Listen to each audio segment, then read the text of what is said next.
Everybody, Barry from NintendoFuse.com here, and today I'm sharing with you something very special to me. This is what I call the history of video game handheld consoles. It's a display I've been working on for well over 8 years now, and it's time to finally show it off. If you've been following my Instagram, you've seen the photos of me building this display with my wife because there wasn't an actual display case to purchase that fit our needs, so we had to do a custom one. Hopefully you enjoy this. Hopefully you see systems that you've never heard of before, and I'd love to hear all about that in the comments below. Now, without further ado, let's take the tour. So here's a quick overview of the display, but to start it off, we have the Bandai Digicassi. This was released in Japan and in Europe. Both versions are here, and this uses interchangeable cartridges that have LCDs. Each game has their own LCD in it. This is a pattern or a format that you'll see repeated with some of these early systems. This is from 1983 and 84. Then we go to the Bandai WonderSwan. This is the successor to the Game Boy, only released in Japan. This was released in 1999 with its successors in 2000 and 2001, the WonderSwan Color and the WonderSwan Crystal. These are just some accessories for the WonderSwan that I just wanted to display. The Handy Sonar, which was a fish finder, the Wonder Witch, which allowed you to make your own games, and the Wonder Wave, which allowed wireless technology. These were, again, 1999 to 2000 they were released. This is a lesser known console. This is the Bandai Design Master. This was interesting because it allowed you to design and make your own sprites and then use them in games. There were only 4 games released for this system. It did not do well, but it was the first ever handheld console that used touchscreens. Following that is from Benice. This is the Pocket Challenge and the Pocket Challenge V2. What's interesting about this console is that the Pocket Challenge V2 was actually made in the same facility as the WonderSwan, so it uses WonderSwan guts, and WonderSwan games are actually playable on the system, which is just really neat. Again, this is 1997, 2001 on these. So going down, underneath it is the BitCore Gamate. This system was only put out in Taiwan. It is very weird, often forgot about, but I love it just the same. And then we have the Atari Lynx, Lynx 1 and Lynx 2. Of course, this beat out the Game Boy in 1989. First color handheld, did not unfortunately do well. The Model 2 came out in 91. Much sleeker design, but it was unique because it could be played multiple ways, horizontal, vertical. Just a really neat system. Now we have the Gamecom, Tiger Gamecom. What's interesting about this is this was thought to be the first touchscreen handheld for a while before the Design Master, but in fact this came out later. This came out in 97. The first model was unique for having 2 cartridges and connected with the modem, which is down here. Which was just ahead of its time. Then they redesigned it as the Pocket Pro. The Pocket Pro had 2 models. It had the backlight, which is there in the center, and it had the multicolored, missing the backlight in those 4 colors. I did include one game, which is Wheel of Fortune 2. That is the rarest game on the system, and I just thought it was a nice compliment. Speaking of Tiger, we go to the R-Zone corner. The R-Zone had 4 models, although one kind of not sure if it actually came out or not. That started with the headgear, which you see here, the Super Screen, the XPG, and finally the Data Zone, which I actually have 2 models, the American model there in the box, and this is a Greek one in front. Not many people know that the Data Zone even exists, but sure enough, it does. Just one brief note here is the R-Zone headgear is actually displayed right now on a mannequin head. When I started this, my mom was fully supportive of me, and she got cancer, stage 4 colon cancer, during my process, and she passed away before I can complete it. But this head was actually one of her wig stands from the chemo treatment, so I thought, you know what, I'm going to use it here as a way of just having her be a part of the display. So that's where the R-Zone sits now. Now going underneath, we have the Philips Intuit. This was a never-released system. This is only put out in the Netherlands from 1996. It was marketed pretty much towards girls and educational. It used these like cards that we pretty much use them now for credit cards and the chips. Touchscreen. It was just really interesting to see. Next to it, we have the first of the Game Masters. This is the Game Plus. They'll Play Game Plus. This was released in France. Now, from what I've seen, Game Master came out in 1990. I couldn't find any dates for any of the others, so I'm assuming they are all around 1990. If you have any extra information, that'd be great. Speaking of Game Masters, here's my Game Master family. There's a lot of these. And what's interesting is they're all from different countries or some different versions from the same country. So starting off, we have the Videojet, we have the Gametronic, and it's a little harder to see back there, but the Super Game, those are all actually from France. They're really weird. They're all the same system, just different manufacturer. Then we actually have the Hartung Game Master, which was the original. I have two here in front. The reason is one has a blue around the outside as opposed to white. I have no idea if that's a variant or it's the only one I've seen with blue, so I figured I'd put it there. Behind it is the Vinny Spiel. That one is from Denmark. Last but not least are the last group of three that I have, which is the Systema 2000, the Megatronic, and the Impel. These are all different countries between the UK and Europe, but I just think that's really neat to see all the different types of Game Masters out there, and there are probably more that I just don't have, and hopefully I find them one day. They're just really hard to find. Then we go to the Neo Geo Pocket, which you see there in the back. That was the original Neo Geo Pocket from Japan. The rest of the colors are actually along the back splash here. The Neo Geo Pocket Color, this is the US version, the only one we got. They re-released it as a slim model in Japan. And then I have some accessories from earbuds, and this is the Dreamcast hookup, which was just, I thought was neat to put in there, just to see some kind of connectivity with a major console. And this is the Neo Geo X, which was put out much later in 2012 by Tomo. And yeah, the less said about that, the better, probably. It was used poor emulation, but I wanted to include it. Next to that, we have the Zodiac, the Tapwave Zodiac. Both models came out in 2003. They were based off of Palm technology, and they didn't do well, which is unfortunate because they're really, really nicely done. This is the Model 1 and 2. The only difference is that one has has more memory. It was more expensive, but other than that, they played the same games. So, going below this, we now have the Supervision section. Starting off, we have the Travelmate, the Watara Travelmate, which was released in '92 in Europe, and the Magnum Supervision right next to that, which is 1993. This, from what I've seen, has been released in Europe as well as the US. I'm not even sure what version I have here. They're just really hard to find. So, onto the Supervisions. We have a couple here. This is the Hypervision Hyperboy, which is right there. And the one next to it is the Vinny Spiel Supervision. The Vinny Spiel is from Denmark, and the Hyperboy is actually from Argentina. The next group, next to them, we have the Quick Shot Supervision, which is the UK, and the Audiosonic Supervision, which is from Italy and France. Next to it, we actually have the American Supervision, because we did actually get this back in 1993, as well as the Hartung, which is the German, and also the TV Link, which was really neat. This is around the Super Game Boy. You kind of hook it up to your TV. So I just wanted to include that. But this is actually the second model of the Supervision, because there was a first. And this is the first model here. Now, the first model looks more like a Game Boy. Definitely a ripoff of it. So I have three versions. I have the Watara, I have the Audiosonic, and I have the Electrolab. Just really interesting to see the different types of Supervisions out there. Next to it, we go over to Korea. Korea has the Game Park GP32. There were three models, although two of the models look exactly identical. The original and the Flu. Flu stood for front lit unit, and the Blue, which stood for backlit unit. And both models are here. And now we go to the bottom here where we have the Barcode Battler from Epoch. This is interesting because this used cards. And there was the first model and the second model. These were released in Japan. We did get it over here in the States from Irwin, just labeled the Barcode Battler. And what was unique about this is they actually made a deal with Nintendo. Nintendo stuff appeared. There was a Zelda set and there was a Mario set, which is just all really cool. And on top of that, they actually had some games. So this right here is Barcode World. This is on the Famicom. And over there, we've got Conveni Wars Barcode Battler. Now this used the Super Famicom. So it actually had a adapter.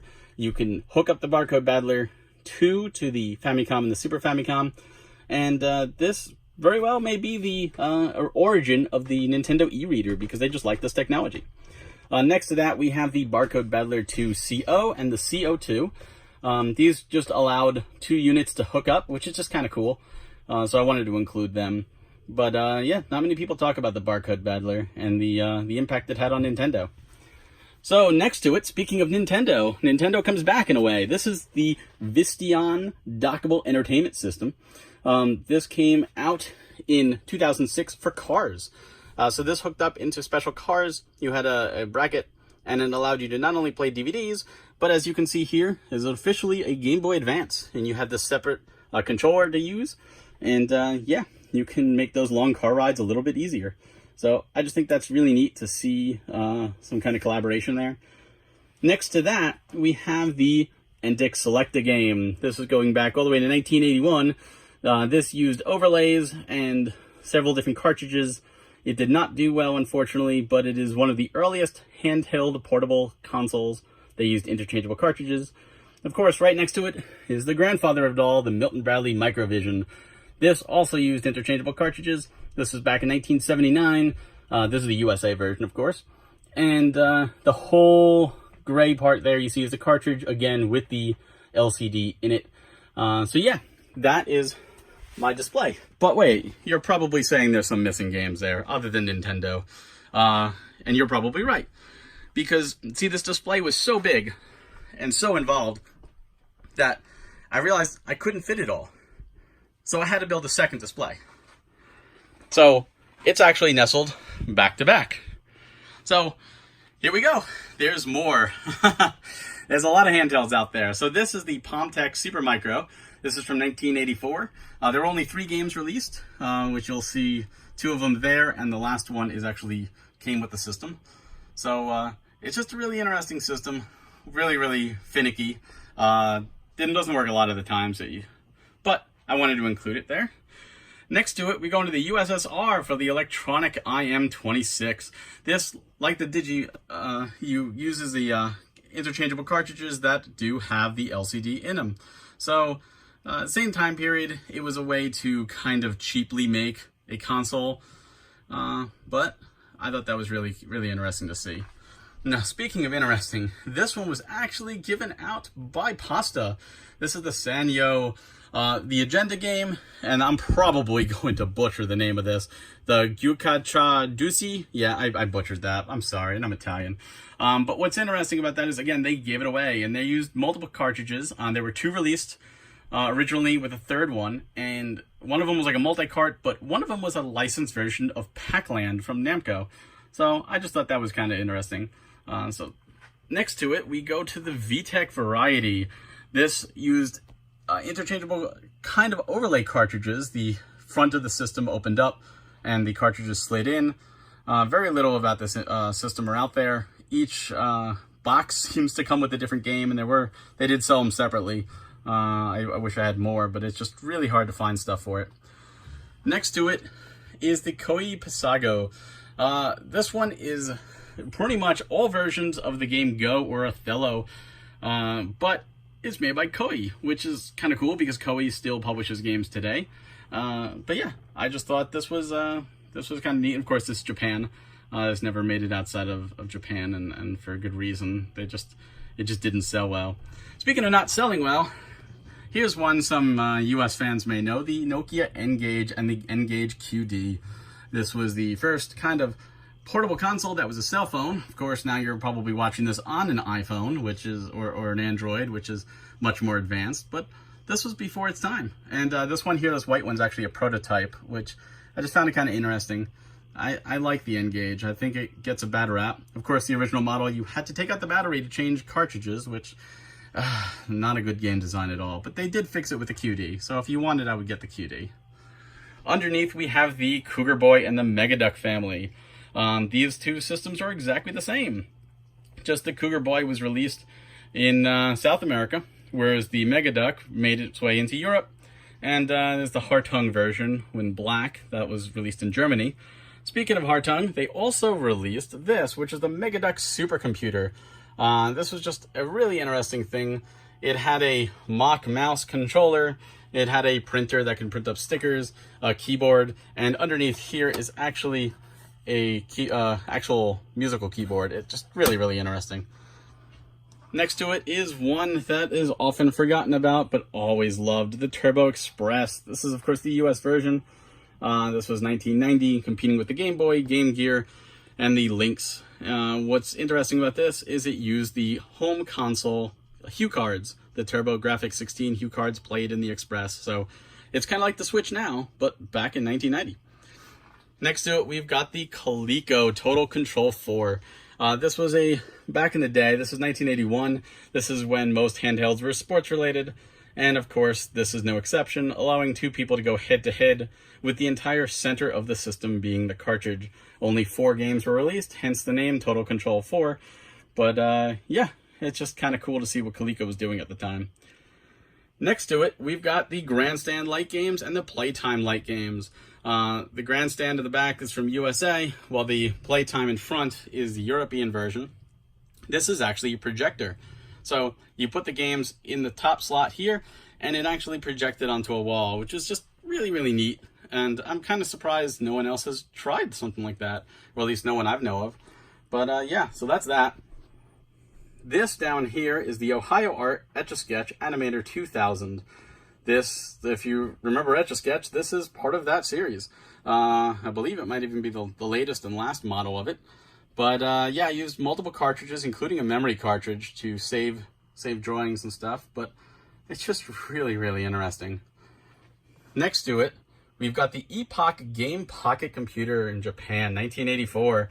This was, I believe, the first portable console with interchangeable cartridges in Japan. I could be wrong, but I think it was the first one in Japan. And yeah, it's just really, really just interesting to see, like, this is what they considered portable back then. And everything had to be a computer. I mean, even the Famicom was a family computer. Speaking of Famicom, let's look at the competitor, the Master System. This is the Master System Super Compact and the Master System Girl. This is from Tectoy and Sega. This was released, the Super Compact was in South America. The Master System Girl was in Brazil. And this hooked up to the TV to play Master System games. This is kind of like the Mega Jet, which was released in Japan for airplanes, but for the Master System. So, and it did come in with a couple built-in games. But yeah, it's often forgot about, and no one really talks about them anymore. Speaking of Sega, let's move on here. We've got the Sega Dreamcast VMUs, which had their own little games that you could get from Dreamcast games and play portably. Just a couple colors there. We have the Genesis Nomad. The Genesis Nomad was the American release where Japan got the Mega Jet. We got the Nomad, which was a literal portable Genesis, and is a lot of fun. Speaking of portable, and you can't speak about portable and Sega without the Game Gear. Pretty much their granddaddy of it all, the biggest competitor to the Game Boy. And full color cartridges, and yeah, just a lot of fun, provided you have the batteries to support it. Now, next to it, we got the Tiger Telematics Gizmondo. Oh, the Gizmondo. This system failed so badly. It was only sold in kiosks in America, and was sold with 2 versions. The one here on the right you see is Smart Ads, and the regular version. The idea behind it is you would pay a little less to have ads play when you boot up the system and boot up games. They never actually implemented the Smart Ads feature, so the people who bought the regular version kind of paid more for nothing. But yeah, there's the Gizmondo. Now let's look at Sony. Good old Sony. Sony here has the PSP 1000 in the back. That is the original model of the PSP. And PSP 2000, the next model, is right here in front, with the PSP E1000, which was also known as the Street, that was only released in Europe. Next to it, we've got the PSP 3000 and a very, very special PSP 3000, one of the holy grails of my collection that I'm going to show off now, and that is right here. This is the PSP 3000 that came from a Hilton Garden Inn, including with Hilton Family, the rarest PSP game, and the memory stick to run it, as you see it is running right now. I don't know how many people out there know about the story about this, but you need all 3 to actually let the game run. I did try playing it in a non-PSP from the Hilton Garden Inn, and it did not run. So yeah, apparently you need all 3. So here it is running just to show off. I don't leave it running, but for this video I wanted to show it running. Next to it, we've got the Pocket Station and the PSP Go. Pocket Station was only released in Japan. The PSP Go, of course, was released here in the US, and it does not use UMDs, so I was not a fan of it. Next to it is also the Sony Ericsson Xperia Play, also known as the PlayStation Phone. This also did not do well, but I did want to include it anyways because it is part of Sony's portable life. And we can't talk about life when we kept out talking about the Vita. That's right, Sony's last handheld, probably ever, is here, the PSP, the PlayStation Vita. There's two models. This is the 1000, this is the 2000 or the Slim. And yes, these are the US versions. I do not have any Japanese. Now the Digiblast. The Nyko Digiblast and the Digiblast Crystal. These were released in the Netherlands with a lot of GBA games ported over, as well as the ability to play MP3s, have a camera hooked to the TV, as well as play Game Boy Advance video-esque type cartridges, like that SpongeBob that came with the one. So yeah, it was interesting. A lot of people don't talk about it, but it is a fun system to mess around with. And over here we have the APF Mathematician. This was released in 1980 in the USA, had 6 different games using these overlays to play. Just really interesting to see what APF was doing at the time.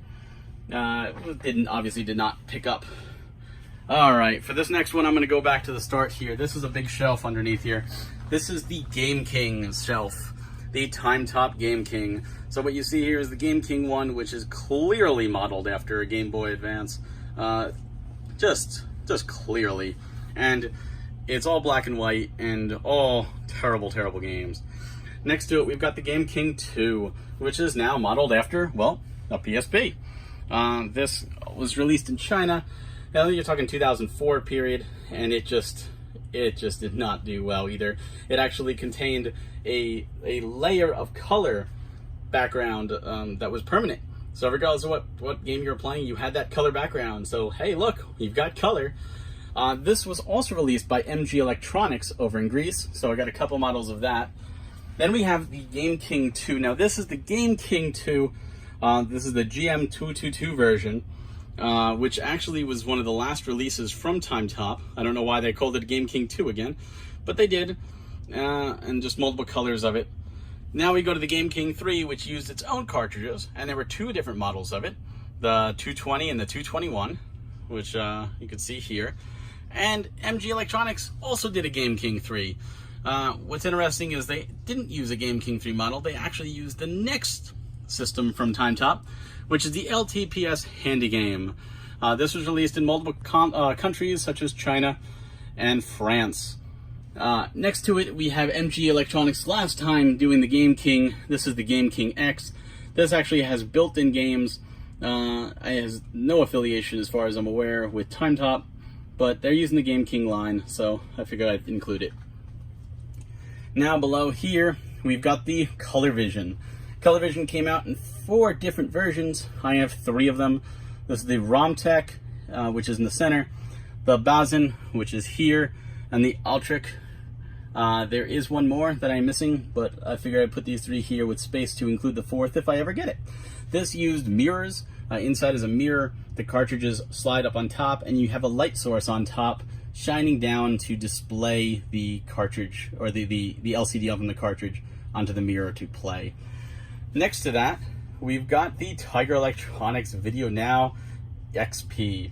The Video Now is pretty much a system used for small little music clips, but they did try their hands in games. Only I think 3 were released for the system.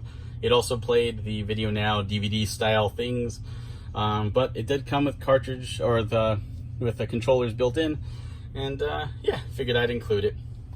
Next to it is the MGA Game Wizard, also known as the Grandstand Game Player, depending on if you were in Europe or in America.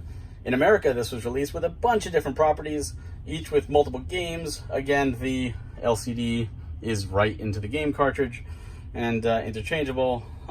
There's so many of these, I just couldn't put them all in. But in Europe, from everything I've seen, it's just been the game player, so I wanted to have them both here. Next to it, we've got the last but not least, This is the CDI section. So over here we have the Sony CDI Intelligent Discman. This was released back in 1991. Yes, actually before Sony really got into handheld gaming. This played CDI games as well as movies, and yeah, it was just kind of interesting to see Sony using that technology. Next to it is the Philips 350, the CDI 350. This is a bulk of a thing. This thing goes all the way back, and it is all one piece. You cannot detach that. And so they used a new model, which they worked with Gold Star, which I do not have the Gold Star model. Again, it's one of those I'd like to get, but Gold Star helped them with the 370 model. So this is the 370 model.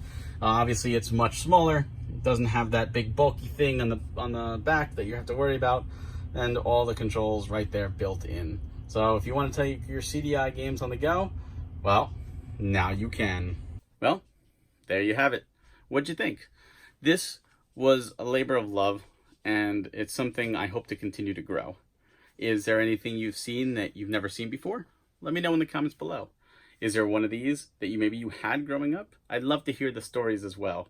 I'd also love for you to share this with other game collectors and other people who really value and enjoy the handheld gaming series. There's a lot of love there. Now, if you like videos like this, we do actually have a Discord at NintendoFuse, and the link will be in the description below. I'd love it if you joined, and we can talk more about handheld gaming and just gaming in general. We've got game developers, music composers, YouTubers, journalists, everybody in there, and we're trying to build the community even bigger, so we'd love to have you join. Also, if you subscribe to our YouTube, we also have a bi-monthly podcast, Industry Talk, where I sit down with industry professionals, game developers, the whole 9 yards. Just great series. And we also have our game chats, where we sit and we discuss current games, old games, and just review them. So, thank you so much for watching. I hope you have a wonderful day. Take care.